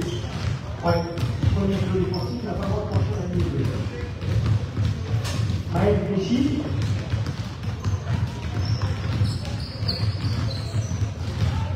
Donc là, nous allons travailler la finition, on travaille le dribble, la main droite, après les vitesses, les informations. Donc ça, c'est la deuxième évolution. Là, c'est intéressant, c'est riche. Il y a information à prendre sur le premier rideau, information à prendre sur le deuxième rideau. C'est quand tu veux. Cross, prise de force. Voilà, ça va. Cross, prise de force, pour finir à l'opposition. Ok, on imagine maintenant, troisième semaine. Un attaquant à 45 degrés ici, un attaquant à 45 degrés là. Voilà, attention, on rentre dans un niveau. Là, les informations sont possibles. Donc là, on a un attaquant sans ballon. Dès que le joueur va partir en vue, va se fixer se positionner ici à 0 degré. Pareil pourquoi on peut en faire un au lieu. En Lego, on peut en faire un. Et maintenant, on va demander au porteur de balle d'être capable d'être un meneur de haut niveau, un meneur de haut niveau, c'est-à-dire prendre l'info sur le premier rideau défensif, prendre l'info sur le deuxième rideau défensif, et en même temps, vision périphérique, être capable de regarder si ses coéquipiers tâche à 0 à 3 points, pour un appel de 23. Attention, hein, ça c'est pas en jeu, ça se construit. Et c'est juste pour donner une idée. Et là, ça c'est complexe. Allez, on va voir. Attaquant sans ballon, ils ne sont pas obligés de demander la balle. Est-ce qu'il y a devant le ballon? Alors, je n'ai pas vu la même faire. Montrez vraiment les mains. Montrez vraiment les mains. Bon, ok, très bien. Vous n'êtes pas obligé de demander. Allez-y.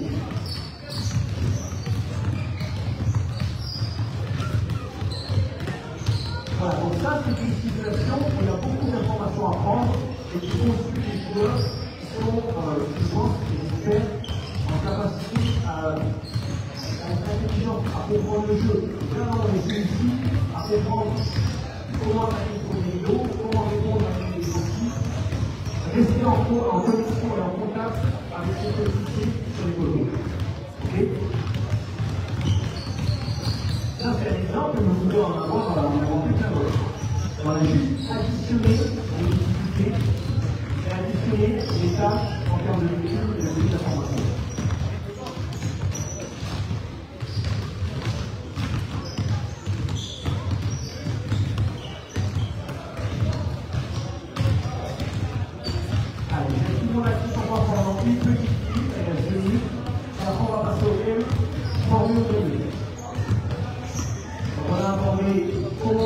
choses à la voir. Là, on a abordé quelques situations, quelques exemples d'exercices qui peuvent vous inspirer, avec beaucoup de tâches techniques à effectuer sur la même situation. Là, beaucoup de prises d'informations à prendre. Et on va aborder le dernier thème de la soirée, en le gagner, en deux petites minutes.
Très bien, on peut stopper, vous pouvez enlever les plombs, vous pouvez tous et toutes aller voir, on peut remettre le polo à zéro.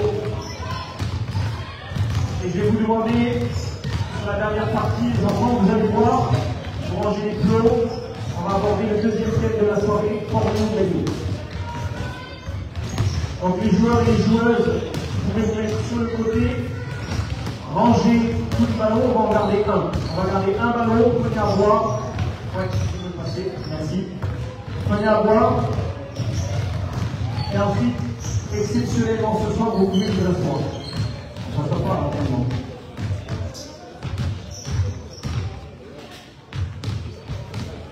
Donc sur Formule Gagné, vous avez également le document là, beaucoup plus détaillé que les grands livres que je vais vous donner là, parce que je veux qu'on ait un temps d'échange. Et parce que je ne veux pas pointer trop la séance des seniors garçons qui s'entraînent derrière avec Clément qui a la gentillesse d'accepter de décaler un petit peu la séance des seniors garçons. Former au gagné, pour moi, c'est un thème extrêmement important. Déjà, former, c'est toujours se remettre en question. Toujours se remettre en question en tant qu'entraîneur et avoir la volonté d'apprendre et de progresser tous les jours. Ça c'est vital, ça c'est notre but en tant qu'entraîneur. Si on veut former correctement, si on veut entraîner correctement, il faut avoir cette volonté et cette capacité de se remettre en question quotidiennement et de vouloir apprendre tous les jours. C'est extrêmement important. Moi je pense que notre rôle en tant qu'entraîneur, chez les jeunes, on est juste entraîneur, on n'est pas coach. On n'est pas coach, on est juste entraîneur. Si on veut coacher, pas de problème. Passez votre diplôme et aller entraîner une équipe senior ou une équipe pro. Mais vous risquez d'être surpris parce que même en pro, il faut continuer à former. Il faut continuer à former les joueurs, perpétuellement. Essayer de les emmener vers l'excellence. Excellence technique, excellence physique, excellence mentale, on n'en parle pas assez, c'est des sujets de conversation que j'ai avec Alex au niveau des sélections, détections. Comment emmener les enfants, même s'ils sont jeunes, comment emmener les enfants dans des situations qui sont hors confort. C'est extrêmement important. Moi, j'entends souvent des entraîneurs qui disent « j'ai formé un tel, j'ai formé une telle ». Je ne sais pas comment ils font. Je ne sais pas comment ils font parce que moi, ça fait 30 ans que j'entraîne, j'ai jamais formé personne. J'ai participé à la formation de certains enfants. Mais j'ai jamais formé un enfant du début de son cycle basket jusqu'à la fin. Donc, il faut rester humble par rapport à ça. On participe à la formation des enfants.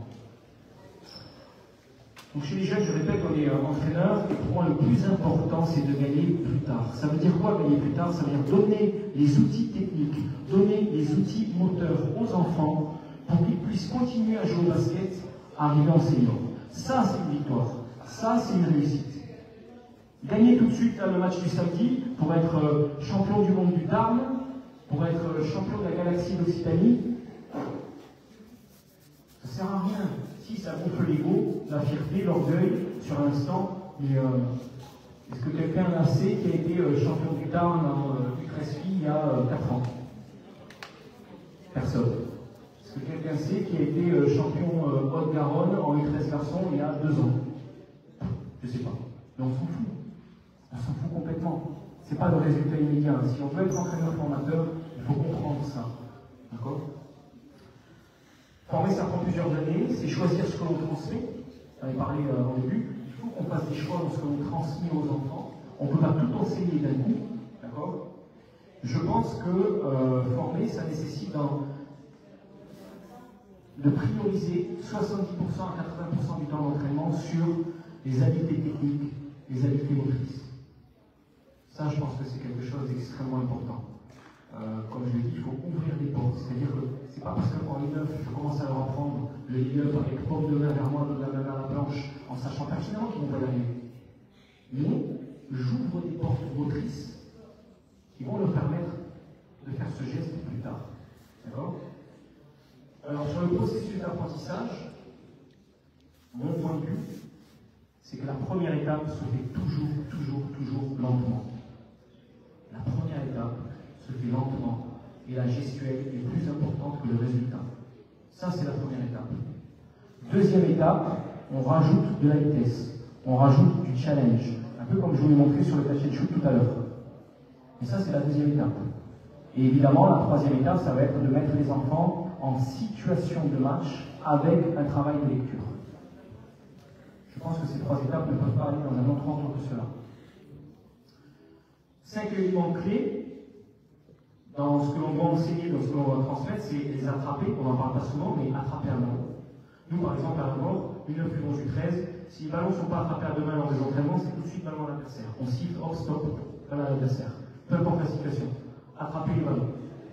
C'est très simple, hein, mais c'est important. Ensuite, évidemment, dribble, shoot, 1 contre 1.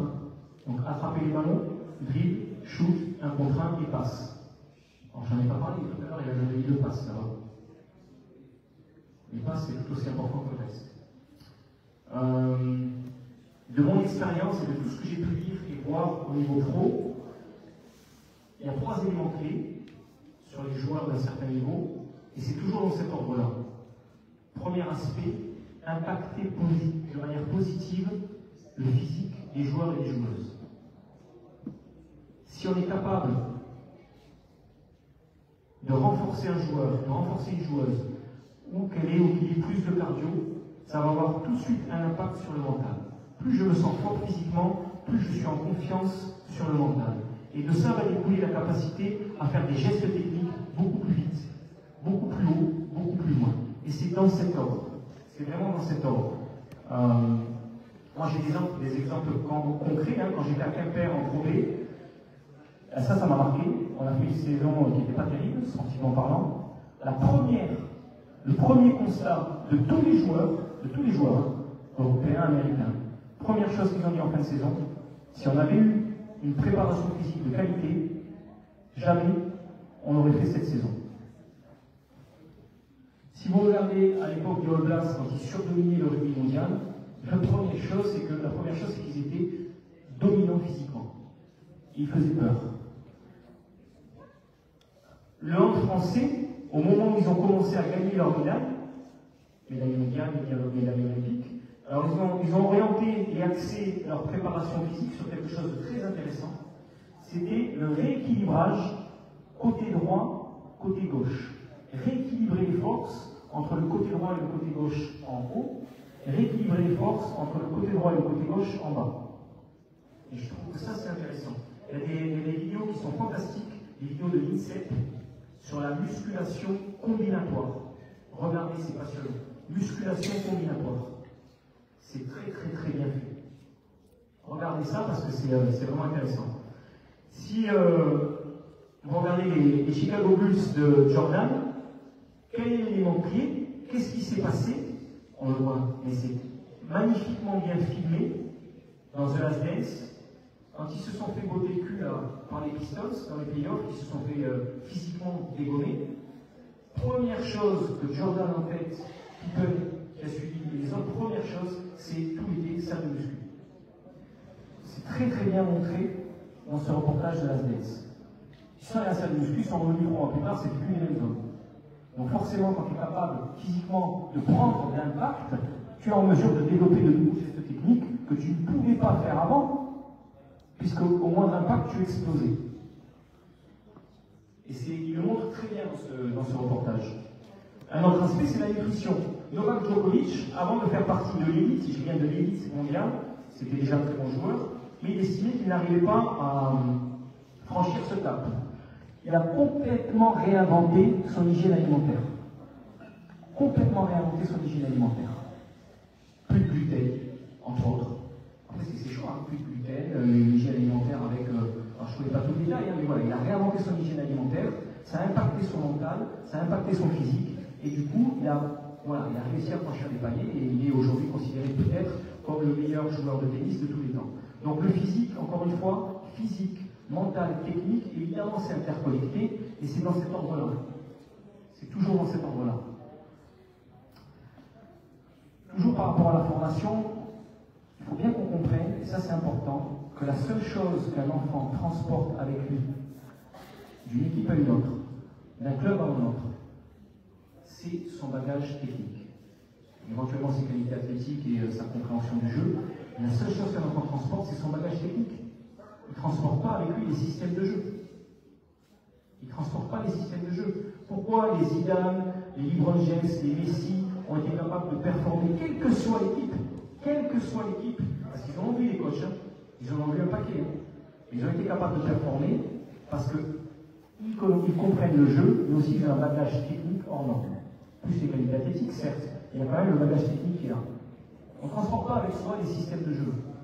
Moi, quand je vois en U15, U17, certains coachs, on en a eu l'an dernier, qui jouent à l'Euroleague en faisant 45 milliards de systèmes en U15, en U17, et alors il est content, hein, les enfants récitent, puis au moment du tir, quand ils ont bien récité correctement, ben, leur tir ça donne un dab, parce qu'il n'a rien à foutre de la gestuelle ou de l'aspect technique. Ah ben c'est bien, ils ont bien récité. Ok. Il ne va pas transporter avec lui le système de jeu. Par contre, si on lui avait appris à faire une gestuelle correcte, peut-être que ça l'aurait aidé à franchir les paliers. Un des problèmes rencontrés par les coachs pro aujourd'hui, c'est qu'il n'y a plus de meneurs de jeu. Il n'y en a plus. Des meneurs de jeu qui jouent à l'instinct, des meneurs de jeu qui prennent des initiatives, des meneurs de jeu qui sont en capacité de ressentir le jeu sur le terrain. Il n'y en a plus parce qu'on les détruit. On oublie qu'on apprend par l'erreur. Et quand je vois certains coachs de jeunes de week-end, ils jouent à la PlayStation. Littéralement. Ils jouent à la PlayStation. Les garçons, je sais que c'est long, les filles aussi. Juste encore un petit peu de patience. D'ailleurs là, en fait, vous pouvez aller...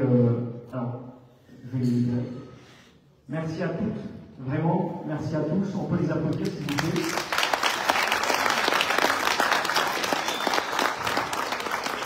Si il y a des ceux qui le souhaitent, pour pas que vous rentriez trop tard, vous pouvez maintenant enlever les maillots, vous changer et discrètement, en faisant le tour, repartir dans les tribunes. Il me reste encore 10 minutes et c'est bon. Si vous voulez rester là, il n'y a pas de souci, hein, mais c'est dans le calme.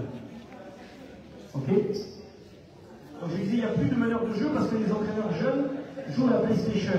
Si vous vous amusez à regarder le week-end, le nombre de consignes qui sont données aux enfants, et qu'après vous regardez un match pro, vous regardez le nombre de consignes qui sont données à des adultes professionnels, sans exagérer, je pense qu'on est du simple double. Alors une information très intéressante, c'est qu'un cerveau adulte, est en capacité à traiter un maximum de 7 informations en même temps. Un cerveau adulte est en capacité à traiter un maximum de 7 informations en même temps. Si vous en rajoutez une, c'est pas mathématique. C'est-à-dire que c'est pas parce qu'on en rajoute une que c'est la première qui sauve. Vous rajoutez une information de plus, il n'y a plus rien là-haut, ça bug, il n'y a plus personne. Alors voilà comment ça se passe le week-end pour nos enfants. Camille, tu viens s'il te plaît? Nicolas, tu vas faire mon coach, tu vas appuyer dessus. Et puis on va demander, tiens, Alain, tu vas faire le parent, qui est mon père. D'accord? Donc voilà le week-end, comment ça se passe. Première chose, information cognitive. Je dois dribbler le ballon. Mets la main sur ma hanche. Ah, là, j'ai une deuxième information, elle m'empêche d'avancer. Puis je dois voir mes coéquipiers là-bas. Lucas rentre sur le terrain. D'accord, donc là, visuellement, j'ai à prendre en compte mes coéquipiers, Lily qui défend sur moi, Nicolas, dis-moi drill, passe ce que tu veux. Vas-y Alain, tu me faire passionner. Voilà. C'est fini. C'est terminé. Vous êtes en train de tuer la passion et le plaisir des enfants. C'est terminé. C'est terminé. Vous imaginez le stress que c'est le week-end avec les assistants coachs dans les tribunes? Avec c'est pas possible. Il faut être conscient de ce qu'on fait avec le cerveau des enfants. Ce qui est supposé être un plaisir, ça devient une torture. Mais vraiment. Donc il faut être vraiment vigilant par rapport à ça. Il faut être vigilant par rapport à ça. Voilà, pour vous dire comme information, je vais encore quelques-unes, après on pourra échanger. Voilà, Gordon Herbert, actuel champion du monde avec l'équipe nationale d'Allemagne, sur un de ses cliniques, sur un de ses colloques, il dit voilà, moi je donne 2 ou 3 principes offensifs, 2 ou 3 principes défensifs. Et il travaille là-dessus pendant 2-3 semaines, avant même d'introduire des systèmes de jeu. Pablo Lasso, qui est un des coachs légendaires, le meilleur coach du monde quand il était au Real Madrid, maintenant, si je ne me trompe pas, il est au Bayern Munich, en Euroleague. Vas-y, peut-être tu peux baisser le son. Un tout petit peu, merci Nicolas. Pareil, il essaie de construire et de développer maintenant les principes. Moi, je crois que l'un des points clés pour l'avenir du basket, c'est effectivement les principes plutôt que les systèmes. Alors, on ne pourra pas enlever tous les systèmes, mais même au niveau pro, les principes offensifs, les principes défensifs vont commencer à prendre le pas sur le playbook de 10 pages, de 500 pages, avec 45 000 options. Jim Smith disait que the worst thing that you can do to a player is to overcoaching. Jim Smith, c'est l'entraîneur légendaire de North Carolina, qui a eu entre les mains parmi les meilleurs joueurs du monde, et en l'occurrence Michael Jordan. La pire des choses que vous puissiez faire à un joueur, c'est de le surcoacher. La pire des choses que vous puissiez faire à un joueur, c'est de le surcoacher. Et dans un autre sport que le basket, en athlétisme, la finale du saut en longueur de 1991 entre Carl Lewis et Mike Powell, qui est considérée comme la plus belle finale de saut en longueur de tous les temps. Il y a l'entraîneur de Carl Lewis qui a expliqué, qui a fait le témoignage suivant. Cette finale est extraordinaire. Mike Powell et Carl Lewis s'affrontaient en mano à mano. C'était 2 panthères, c'était 2 athlètes extraordinaires, et c'était vraiment quelque chose qui sortait des tripes, quelque chose d'animal, d'instinctif. Il y en a un qui sautait 3 cm plus loin, l'autre répondait pareil. C'était extraordinaire cette finale. Et à un moment donné, Carl Lewis, il regarde dans les tribunes, il voit son coach, et son coach commence à lui donner des repères et des consignes. Et ce qui était en train de monter crescendo a commencé à descendre pour Carl Lewis. C'est son coach qui raconte ça. Quand il raconte ça, il a des larmes aux yeux. Et il dit c'est moi qui l'ai fait perdre. Parce qu'il est passé de quelque chose d'animal, d'instinctif, à quelque chose d'intellectuel et de réfléchi. Et il a tué la compétition comme ça. C'est intéressant d'avoir ce type d'information. Notre étude a montré que 65% des athlètes, tous sports confondus, 65% des athlètes accepteraient de perdre 10 ans de leur vie pour gagner un titre. On parle de dopage là. Et pour moi, les entraîneurs, on est des hommes et des femmes comme les athlètes. Et il y a certaines situations dans notre sport que je considère comme du dopage. Dopage technique. Dopage technique, c'est quand les catégories 9 et 11, on veut marquer plus de points tout de suite, donc sur le double pas, on ne fait que ce que certains appellent du push-up. Sauf que le jour où vous voyez une joueuse ou un joueur pro finir une contre-attaque en push-up, il faut m'appeler. Même s'il est 3h du matin, appelez-moi. Et j'arrive. Parce que la grande difficulté, si on apprend aux enfants à finir que sur du push-up, là, donc au final, on ne construit qu'une seule et unique gestuelle. Donc c'est une gestuelle pour la finition, une gestuelle pour le tir à mi-distance, la même gestuelle à 3 points, la même gestuelle au lancer franc. Et où est-ce qu'on ouvre les portes motrices avec le poignet et la main pour tous ces tirs ici pour leur shoot, ici, hop, pour finir de l'autre côté? C'est très important d'ouvrir ces portes. Alors oui, on va gagner 10-20% à l'instant T, parce que les enfants vont mettre plus de paniers là sur l'instant. Mais qu'est-ce que ça donne plus tard? Une autre forme de dopage pour moi, c'est le dopage physique. On prend le plus grand, on prend la plus grande, et vas-y. T'es grand, t'es grande, et on te met dans la raquette pendant 40 minutes. Voilà. Alors on est content, hein. Elle marque plein de paniers, elle fait gagner ses copines, sauf que de quelqu'un qui a peut-être un potentiel pour jouer en championnat de France, eh bien on en fait quelqu'un qui va jouer en départemental. Par exemple. Moi, par rapport à ça, j'ai eu la chance de participer à la formation de Jean-Frédéric Morancy. En U15 élite, Jean-Frédéric il jouait le 9. C'était le plus grand, le plus athlétique de l'équipe, il jouait le 9.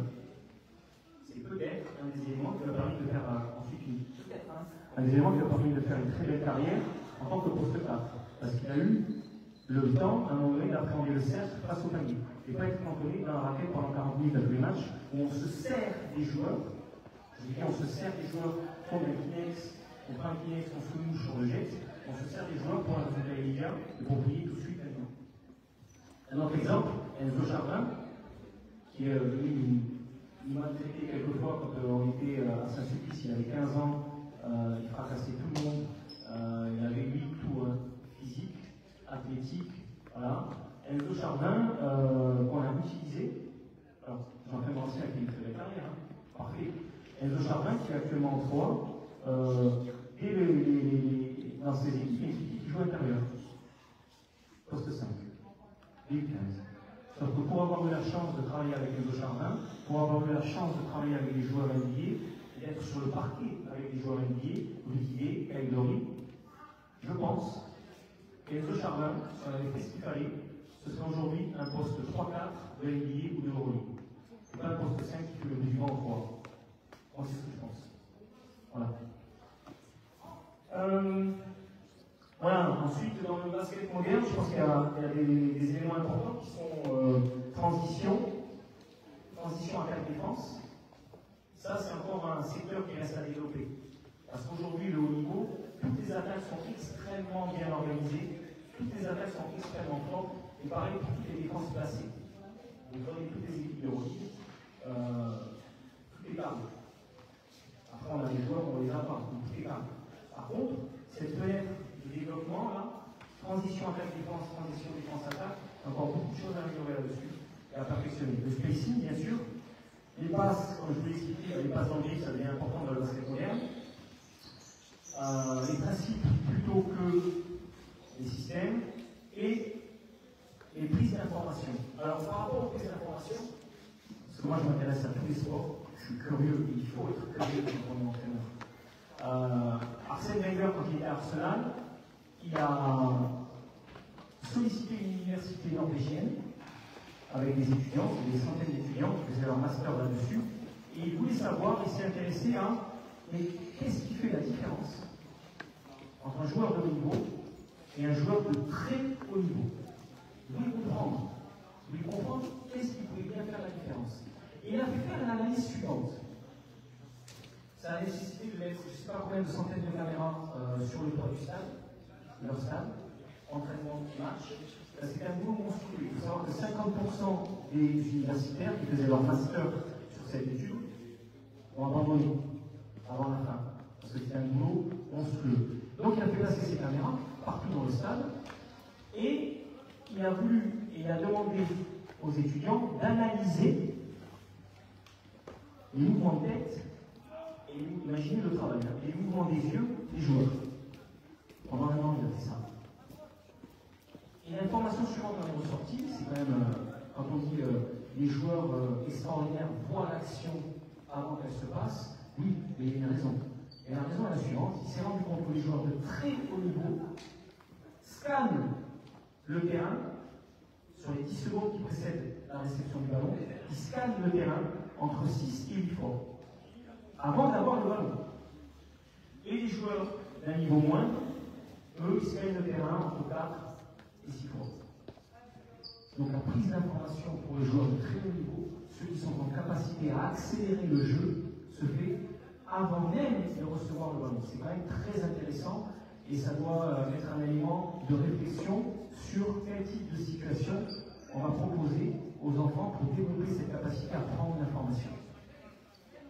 Voilà. 9. Je suis assez fier de moi. Ça devait durer 1h30. En conclusion, la victoire, elle s'oppose pas, la formation ne s'oppose pas à la victoire. Et dans notre rôle d'entraîneur-formateur, elle doit toujours être secondaire. Si on fait le travail individuellement, si on fait le travail au niveau du pré-collectif, de toute façon, tôt ou tard, les victoires vont arriver. Et on ne doit pas prioriser la victoire du week-end par rapport à l'avenir de l'enfant. Je vous remercie beaucoup d'avoir pris du temps ce soir. S'il vous plaît, si vous avez des questions, n'hésitez pas. Il n'y a aucun problème, on peut échanger, on peut en parler. Merci encore une fois au comité du CARM et à Alex de nous avoir sollicité ce soir. Merci aux enfants, merci aux entraîneurs qui ont participé. Donc maintenant, si vous avez des questions, allez-y, n'hésitez pas. Je suis là pour y répondre.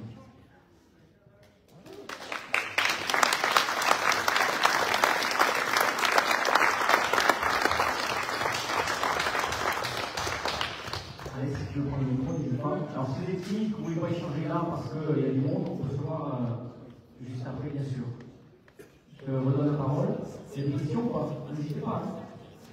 Oui. Oui, sur les principes, comme tu disais, ces principes offensifs ou défensifs, c'est que tu donnes de manière individuelle ou globale à tous les jeunes, c'est de se projeter vers l'avant. Alors, la question c'est les principes offensifs et défensifs, est-ce que c'est quelque chose d'individuel ou de collectif? C'est ça, j'ai bien compris. Alors, je parle de principe collectif. Je parle de principe collectif. Par exemple, pour Gordon Herbert, lui, sur ses principes de rebond offensif, il est sur la démarche suivante. Tous les joueurs, donc on suppose qu'on est 5 joueurs, tous les joueurs qui sont au-dessus de la ligne des lancers francs, tous les joueurs qui sont au-dessus de la ligne des lancers francs ne sont pas concernés par le rebond offensif, ce n'est pas leur responsabilité, ils sont concernés par l'éventuel repli défensif. Par contre, quelle que soit leur taille, leur poste de jeu, tous les joueurs qui au moment du tir se retrouvent sous la ligne des lancers francs, eux doivent aller au rebond offensif. Ça, c'est un exemple de principe collectif. C'est très simple. Nous, à l'abord, on a des principes chez les jeunes. Alors, je peux vous en parler, on en a quelques-uns. Par exemple, sur toutes les remises en jeu après palier encaissé, on demande aux enfants de faire la remise en jeu de manière très précise. Intersection raquette ligne de fond à droite, s'ils sont droitiers. Intersection raquette ligne de fond à gauche, s'ils sont gauchers. Pourquoi? Alors j'ai fait du foot américain aux États-Unis, c'est un sport qui me plaît beaucoup parce que je trouve que c'est le seul sport qui est aussi riche tactiquement que le basket. J'ai regardé des centaines et des centaines d'heures de vidéos. À une époque, quand on prenait le rebond de ce côté, on nous dit qu'il faut faire ça. D'accord? C'est le pied gauche qui vient vers l'extérieur. Et quand on prend le rebond de ce côté, il faut faire ça. La réalité en fait du haut niveau des matchs, c'est pas ça. La réalité du haut niveau des matchs, et vous pouvez regarder, vous tapez sur YouTube, NBA Touchdown Pass, 100% des pivots, des intérieurs qui sont capables, qui sont les premiers moteurs, les premiers générateurs de contre-attaque, systématiquement, qu'ils soient de ce côté ou de ce côté du panier, ils vont se mettre sur leur épaule forte. Donc même si je suis là, j'ai pris le rebond, ils vont faire ça et balancer la passe pour le touchdown, pour le panier là-bas. Donc si je suis droitier, je vais venir ici, là, comme un quarterback, et là je vais pouvoir balayer le terrain et envoyer le ballon peut-être à un coéquipier là-bas. Pareil si je suis gaucher. Donc nous, on a pour principe. Voilà. Je suis droitier, remise en jeu, intersection raquette, ligne de fond à droite. Je suis gaucher, remise en jeu, intersection raquette, ligne de fond à gauche. L'autre principe que j'aimerais pouvoir continuer à développer, à construire, c'est l'interdiction de faire des passes sur un rebond, on est en défense, interdiction de faire des passes à l'intérieur des 3 points. Déjà, une passe à l'intérieur des 3 points, ça ralentit le jeu rapide, ça c'est 1. Et 2, si on a un défenseur qui est à pleine vitesse en sens inverse, moi, mon temps de réaction, s'il arrive lancé comme une balle, qui intercepte le ballon pour aller au panier, ça va être faute. Hein. On ne peut pas le recontrôler. D'accord? Donc ça, c'est un principe. Pas de passe à l'intérieur des 3 points. L'autre principe que l'on a chez les jeunes pour les désinhiber, rebond offensif dans la raquette, et qu'il y a rebond offensif dans la raquette. qu'ils soient 1, 4 ou 5 autour de moi, j'en monte, je tire. Parce qu'il y a beaucoup plus d'actions positives potentielles que d'actions négatives. Je peux marquer, je peux provoquer une faute, je peux marquer plus provoquer une faute, et oui, éventuellement, je peux le plus panier. D'accord? On laisse toujours le choix aux enfants en zone arrière. En zone arrière, on dit priorité à la passe devant. Mais on n'interdit pas que la passe se fasse d'abord sur une sortie de ballon des 3 points en dribble. Mais on laisse le choix. Priorité à la passe vers l'avant. Et en zone avant, dès que je reçois le ballon, priorité c'est marqué. C'est très simple, hein, très bien défini. Voilà, en zone arrière, j'ai le ballon, priorité à la passe. Mais je ne peux pas le dribbler. Pour sortir le ballon de la zone des 3 points. En zone avant, priorité c'est marqué. Parce que c'est le moins l'agressivité individuelle, le moins l'agressivité offensive. Ensuite, je vais pouvoir faire venir les aides et repartir dans du collectif en faisant les passes à mes coéquipiers démarqués. Alors, on a quelques autres principes. Donc voilà, ça c'était des exemples de principes. Je ne sais pas si c'est votre question. N'hésitez pas. Non? Bon, merci beaucoup pour votre écoute. Merci encore une fois d'avoir pris du temps pour venir. Merci à celles et ceux qui nous regardent, d'avoir pris du temps pour regarder. Et Alex, je te laisse conclure cette soirée qui, j'espère, vous aura apporté quelques idées et quelques trucs intéressants. Merci Fred, en tout cas, je te remercie pour avoir su partager ce soir ta passion pour ce sport-là. Donc je ne regrette pas de t'avoir sollicité pour nous présenter tes conditions, en tout cas tes formes de travail. Nous aurons une prochaine intervention fin mai, début juillet. Voilà, donc je suis à la recherche, encore c'est pas finalisé, mais voilà, j'ai eu 2 pistes pour pouvoir faire intervenir. Ce sera également un entraîneur du temps. Voilà, donc ce que je veux qu'on puisse aussi échanger entre entraîneurs du temps. Merci à ceux aussi de la Haute-Garonne qui sont venus. Donc encore un grand merci d'être présent. Il y a une trentaine, c'était 30, 40 qui étaient présents aussi de l'autre côté, donc on les remercie. Merci encore à tous les éducateurs présents, merci Président. Voilà, et n'hésitez pas, alors après, je crois que nous avons appris quelque chose, échanger, voilà, on attend d'échanger sur tout ce qu'a pu vous dire ce soir. Fred, merci à vous.